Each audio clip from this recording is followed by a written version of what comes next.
Saudações vascaínas! Vasco prepara-se para enfrentar o Madureira. Após uma preparação intensiva de 14 dias em Punta del Este, o Vasco, liderado por Ramon Dias, volta ao CT Moacir Barbosa com a delegação que esteve no Uruguai. Há a expectativa de que o elenco principal entre em campo contra o Madureira na quinta-feira, marcando a estreia no Campeonato Carioca. Durante a pré-temporada, Ramon Dias explorou 4 esquemas táticos distintos nos amistosos disputados. As formações 4-3-3, 3-4-3, 3-5-2 e 4-4-2 foram predominantes nos 4 tempos jogados em ambos os amistosos, proporcionando ao treinador uma visão abrangente das capacidades do elenco. A tendência é que o elenco principal, que esteve no Uruguai, seja escalado para o confronto contra o Madureira. Os jogadores que participaram da preparação no exterior receberam folga na terça-feira e se reapresentam nesta quarta, visando a primeira partida no Carioca. Resumo das formações na pré-temporada. Formação 4-3-3. Base do time do Vasco do ano anterior. Meio de campo composto por Zé Gabriel Praxedes e Paulinho. Novos reforços, João Vitor, Rojas e David, também foram titulares. Formação 3-4-3. Utilizada na etapa final do primeiro amistoso. 3 zagueiros, auxiliando na criação da equipe. Rodízio no time, com destaque para as entradas de Maicon e Eric Marcos. Formação 3-5-2. Adotada após boa atuação no segundo tempo contra o São Lourenço.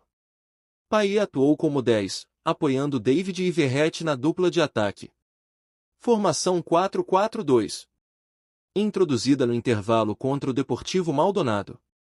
Praxedes no meio de campo, mantendo a formação ofensiva com um camisa 10 e uma dupla de ataque.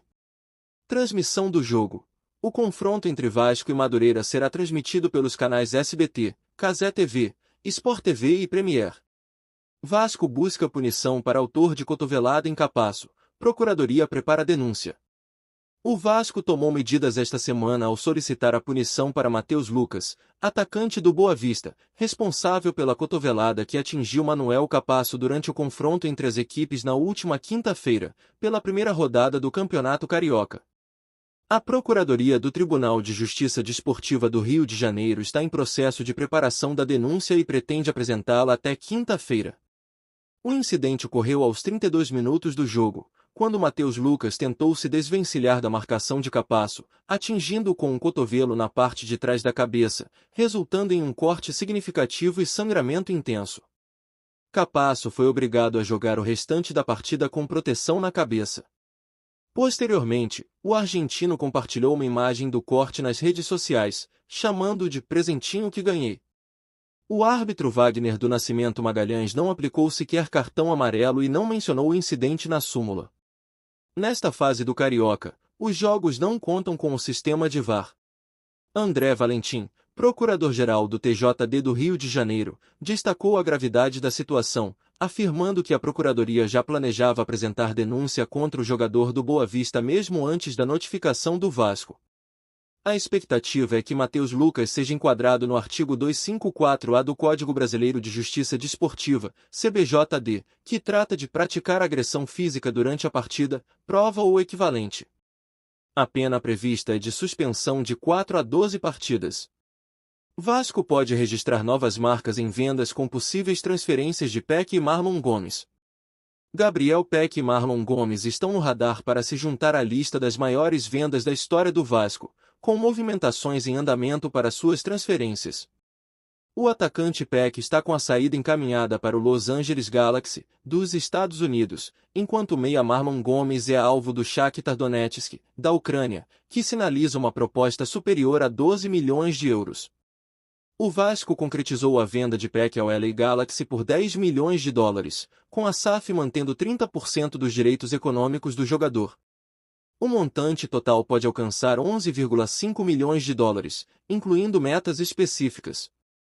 Quanto a Marlon Gomes, o Shakhtar Donetsk expressou interesse em um acordo financeiramente atraente, após uma proposta inicial de cerca de 12 milhões de euros ser recusada pela SAF. Agora, os ucranianos buscam uma negociação que pode ultrapassar os 15 milhões de euros. A SAF, responsável pela maior arrecadação com vendas na história do clube em 2023, busca novamente negociações significativas. No ano anterior, o trio, Andrei, Edinaldo e Pedro Raul foi vendido por R$ 114,1 milhões. As 10 maiores vendas da história do Vasco incluem nomes como Paulinho, Andrei Santos, Douglas Luiz, Thales Magno, Pedro Raul, Alex Teixeira, Rômulo, Edinaldo, Dedé, Anderson Martins, Fagner e Marrone. Transações notáveis do século passado também são lembradas, como a venda de Edmundo para a Fiorentina e Romário para o PSV.